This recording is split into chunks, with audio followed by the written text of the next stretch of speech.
Hey everybody, this is Matt and we're at Texas Toast Guitars. Thanks for watching. Today I want to do a video where I show y'all some of the ways that we do truss rod access on Fender style necks.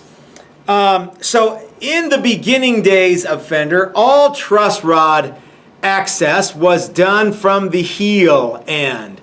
So people sometimes look at my necks and go, huh, no truss rod. Well, no, it's just hidden in the heel here. And that's kind of the classic way to do it. I like to do it that way because it gives me a big patch of real estate for my logo to go. There's no truss rod access that I have to worry about. However, having the truss rod hidden or having the access hidden in the heel does make it tricky when you have to adjust the truss rod. So we've been kind of toying with the idea of doing a headstock adjust for a while now, but as the rub is, I wanted to use my truss rod that we get from John and Cheryl at Bitterroot Guitars. If you've been to one of my classes, you've probably gotten the truss rod lecture. If you haven't been to one of my classes and you want to get the truss rod lecture, well, you should come to one of my classes and I'll be happy to do that for you. Anyway, the reason that I decided on these truss rods, I've tried all of them. I've built my own rods. I've bought every single truss rod that you can buy. I've tried adjustable, non-adjustable. If there's a truss rod out there, I have probably used it. And I landed on this one because it's my favorite combination of strength and adjustability and price. So that's the thing. We buy these like 25 or 50 at a time, and that stuff adds up. So the problem with headstock adjust truss rods the problem with using this kind of truss rod with a headstock adjust is you don't get that kind of swoopy, outy feel of a regular Fender one, which is a single acting, just one 3/16 rod threaded in a curved channel. The curved channel is key because it pokes out the fretboard, out the headstock. When you use this style, you have to punt a little bit. So we came up with this style of truss rod adjustment access.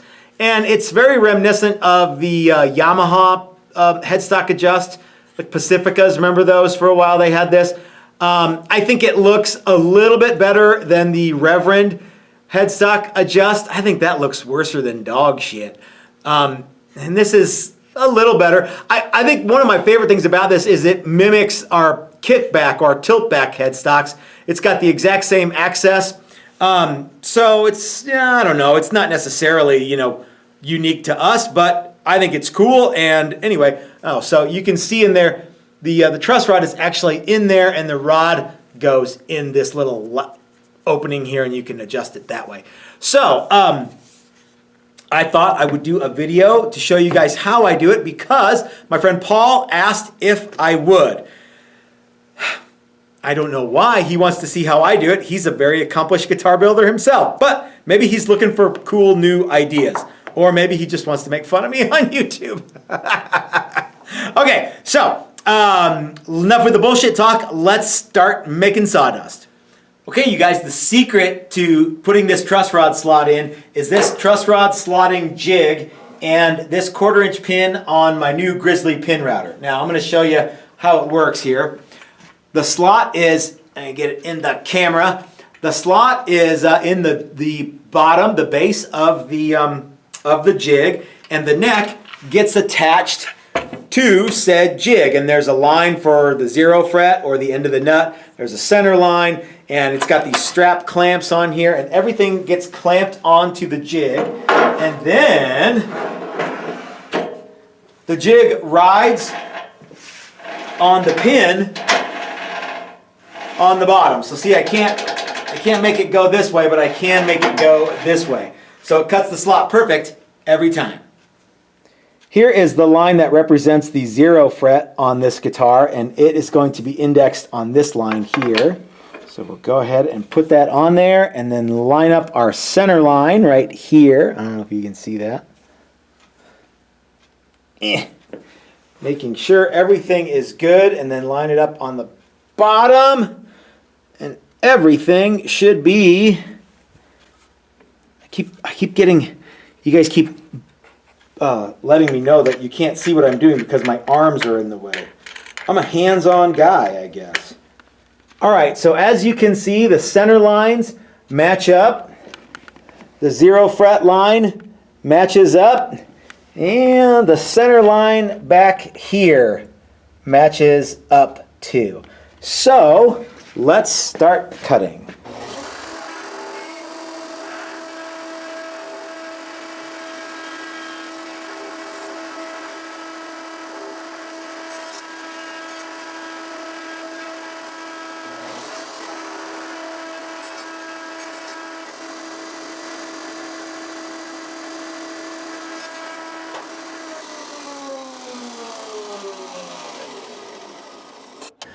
Okay, did y'all see me checking that with my calipers here? The thing to remember about using these truss rods is that this portion right here actually sits in a little deeper. So for the main body of the truss rod, we go down 400 thousandths, and for the adjustment nut, we go down 470 thousandths.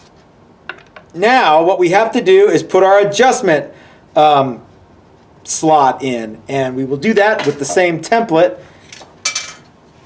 Just scooch it down a little bit. Oh, we also want to go the same depth as the adjustment, or as the adjustment nut for the adjustment slot.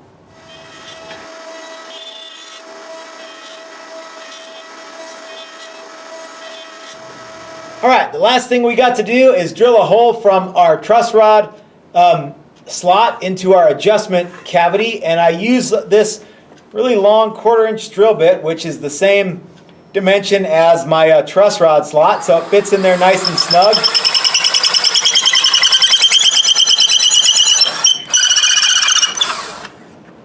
And that's that. Okay, so that pretty much wraps up how I put a truss rod with a headstock adjust into a Fender style neck. Now, I need to make sure that the truss rod wrench goes through to the truss rod, and it does. See, look, it's got a little slidey cavity thing there to go to the truss rod. The next thing that I'll do is I'll glue the fretboard on, and then I'll put the little swoopy headstock detail in there so that it's thick enough, or thin enough rather, to accept tuners. Then I put the whole thing back on the sled using my lines to line everything back up and cut a little teeny tiny chunk of the fretboard out so that it doesn't look exactly like the Reverend headstock adjust, which, as you all know, I think looks like a cocktail waitress in a Dolly Parton wig. Okay guys, so if you have any questions or comments about the video, please leave them in the section below. And if you want to deep dive into anything, you can always send me an email through my website, and that's texastoastguitars.com. If you like the video, give me the thumbs up, and if you haven't subscribed yet, why don't you go ahead and click that subscribe button. I'm always saying wacky stuff. You don't want to miss any of it, right? If you appreciate content like this and you want to help support the channel, you can always go over to our Patreon page and become a member. Even $1 a month goes a long way to helping us bring you guys cool stuff like this. But if you can't do Patreon, we totally understand. Just share this video as many places as you can possibly think of and help us grow the channel that way. It really, really helps. So, until next time, this is Matt at Texas Toast reminding you that if you're so smart, build it yourself. That's what I do. Thanks for watching, everybody.